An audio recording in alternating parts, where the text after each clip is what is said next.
रामपुर अखिल भारतवर्षीय ब्राह्मण महासभा रामपुर के तत्वावधान में भारत रत्न महामना पंडित मदन मोहन मालवीय की जयंती के अवसर पर ब्राह्मण सम्मेलन का आयोजन किया गया। सम्मेलन में समाज के गणमान्य नागरिकों, बुद्धिजीवियों और युवाओं ने बढ़ चढ़कर सहभागिता की। कार्यक्रम का शुभारंभ पंडित मदन मोहन मालवीय के चित्र पर माल्यार्पण और दीप प्रज्वलन के साथ किया। वक्ताओं ने महामना मालवीय जी के जीवन चरित्र और शिक्षा जगत में उनके अतुलनीय योगदान और राष्ट्र निर्माण में उनकी महत्वपूर्ण भूमिका पर प्रकाश डाला। उन्होंने कहा कि मालवीय जी का जीवन समाज और राष्ट्र के लिए प्रेरणा स्रोत है। सम्मेलन में समाज की एकता, संगठन की मजबूती, शिक्षा के प्रसार और सामाजिक उत्थान जैसे विषयों पर विचार विमर्श किया गया।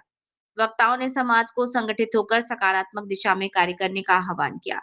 कार्यक्रम के अंत में आयोजकों द्वारा सभी अतिथियों और उपस्थित लोगों का आभार व्यक्त किया। सम्मेलन सौहार्दपूर्ण और उत्साहपूर्वक वातावरण में संपन्न हुआ।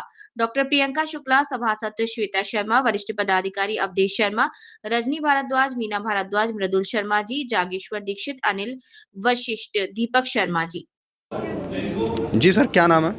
मेरा नाम डॉक्टर वीवी शर्मा। आज कार्यक्रम में आप शामिल थे, क्या क्या कहेंगे?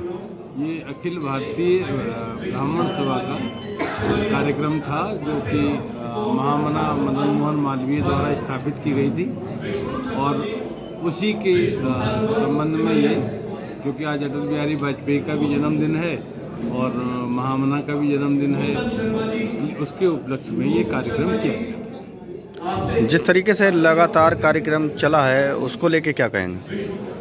देखिए, कार्यक्रम में क्योंकि राजा लाइब्रेरी के जो चीफ हैं माननीय पुष्कर मिश्रा जी, वो भी थे और जो रामपुर के स्थानीय जो ब्राह्मण हैं उन्होंने मिलके ये कार्यक्रम प्रस्तुत इसलिए किया कि एक तो ये कि समाज में ब्राह्मणों की एकता हो, दूसरी बात ये कि जो ब्राह्मणों के बच्चे हैं उनको प्रोत्साहित करने के लिए उनको हम कुछ ना कुछ इनाम स्वरूप दें, जिससे कि उन्हें लगे कि हाँ हमने कुछ अच्छा काम किया है और दूसरे बच्चों को ये लगे कि हाँ अच्छा काम करने से बच्चों को प्रोत्साहित किया जाता है। तीसरे ये कि समाज में एकता हो, जैसा कि इस समय देख रहे हैं आप जगह जगह विघटन की आवाज़ें उठ रही हैं, तो ये एक संदेश है कि नहीं, हमें एक से रहना है, एक तरीके से रहना है, व्यवहारिक तरीके से रहना है, नियम कानून के अंदर रहना है और किसी को अननेसेसरी किसी को परेशान भी नहीं करना। जिस तरीके से कार्यक्रम में लोगों को सम्मानित किया गया है उसको लेके क्या कहेंगे?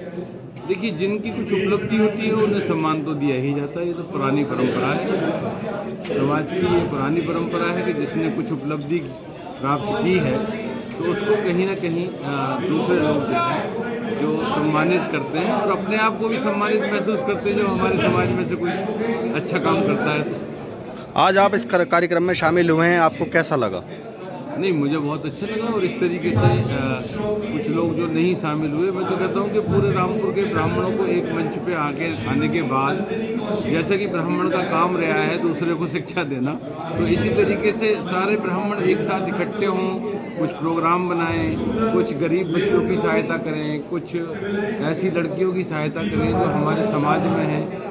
और कहा तो यही जाता है कि सबसे पहला हक आपका भाई का होता है, फिर माता पिता का हक होता है, फिर पड़ोसी का हक होता है, फिर आपके समाज का हक होता है, फिर आपके प्रदेश का और देश का और जिले का हक होता है। तो अगर हम लोगों के अंदर ये भावना है कि हम किसी की सहायता करें तो उसके लिए एक अच्छा काम है।